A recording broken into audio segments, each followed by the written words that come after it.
सोलापूर पोलिसांची मोठी कारवाई. 564 किलो गांजा हस्तगत. तब्बल 1,36,00,000चा मुद्देमाल जप्त.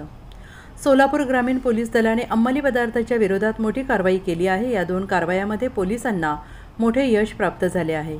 ओडिशा आणि आंध्र प्रदेश या राज्यातून महाराष्ट्रात गांजा तस्करी करणाऱ्या 6 आरोपींना पोलिसांनी अटक केली आहे. त्यांच्याकडून तब्बल 564 किलो इतका गांजा जप्त केला आहे. सोलापूर तालुका आणि टेंभुर्णी पोलीस ठाण्याच्या हद्दीत झालेल्या या कारवाईत पोलिसांनी सुमारे 1,36,00,000 रुपयांचा मुद्देमाल जप्त करण्यात आला आहे. ओडिशा, आंध्र प्रदेश या राज्यातून गांजा या अंमली पदार्थाची चोरटी वाहतूक सोलापूर जिल्ह्यातील राष्ट्रीय महामार्ग 65 वरून होत असते. याबाबत गोपनीय माहिती सोलापूर ग्रामीण पोलिसांच्या स्थानिक गुन्हे शाखेला मिळाली होती. 19 फेब्रुवारी रोजी सोलापूर तालुका हद्दीतून एका 4 चाकी वाहनातून 2 व्यक्ती आंध्र प्रदेशमधून गांजा घेऊन बारामतीकडे जाणार असल्याची माहिती पोलिसांना मिळाली. या माहितीच्या अनुषंगाने स्थानिक गुन्हे शाखेकडील पोलीस निरीक्षक सुरेश निंबाळकर, सहाय्यक पोलीस निरीक्षक धनंजय पोरे आणि पोलीस सहाय्यक इन्स्पेक्टर सुरेश निंबाळकर आणि पथकाने सोलापूर ते पुणे जाणाऱ्या रोडवर कोंडीगावच्या हद्दीत सापळा रचला. यावेळी संशयित वाहनाचा पाठलाग करून गाडी थांबवली. यामध्ये 2 व्यक्ती पिकअप गाडीमधून 459 किलो 340 ग्रॅम गांजा घेऊन जात असल्याचे आढळून आले.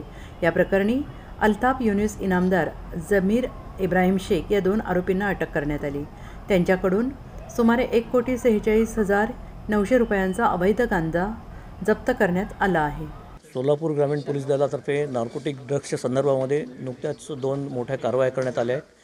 पहिल्या कारवाईमध्ये दिनांक 19 रोजी जवळपास 459 किलो गांजा आपल्या सोलापूर ग्रामीण पोलीस दलाच्या स्थानिक गुन्हे शाखेने पकडलेला आहे.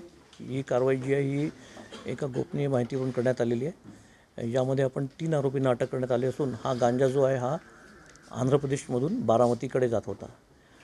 दुसऱ्या एका कारवाईमध्ये ऑक्टोबर महिन्यामध्ये मोहोळ पोलीस स्टेशनच्या हद्दीमध्ये नार्कोटिक ड्रग्ज अँड सायकोट्रॉपिक सबस्टन्सेस ॲक्टच्या अंतर्गत जी कारवाई झाली होती त्या कारवाईमधला एक महत्त्वाचा आरोपी जो इंटरस्टेट गँगचा मधला मास्टरमाइंड आहे त्याला पकडणं हे एक चॅलेंज होतं. त्या आरोपीला आपण नुकतंच गुलबर्गा इथून पकडलेला आहे आणि हा आरोपी जो आहे हा आरोपी एक मोठी गँग चालवत होता. या गँगच्या माध्यमातून बंद पडलेले MIDC मधले कारखाने जे आहेत हे कारखाने भाड्याने घेणे आणि त्या ठिकाणी MDचे प्रोडक्शन करणे असं या गँगची कार्यपद्धती होती. या गँगमधील आतापर्यंत आपण 11 आरोपी अटक केले असून नव्याने 2 आरोपी अटक केलेले आहेत. असे एकूण 13 आरोपी आपण यामध्ये अटक केलेले आहेत आणि हा जो मास्टरमाइंड जो आहे हा राज्यातील इतर पोलीस घटकांनासुद्धा त्यांच्या गुन्ह्यामध्ये हा वॉन्टेड आहे. मुख्य आरोपी फयाज त्याचं काय शिक्षण झालेलं आहे आणि राज्यात किती गुन्हे दाखल? यामधला जो मुख्य आरोपी आहे फयाज अहमद शेख याच्यावर आतापर्यंत 10 गुन्हे दाखल आहेत. राज्यामध्ये सुद्धा त्याच्यावर काही गुन्हे दाखल आहेत आणि त्याचं शिक्षण जे आहे ते जेमतेम 2री एवढं झालेलं आहे. पण त्याच्याकडे अतिशय चांगलं तांत्रिक ज्ञान आहे.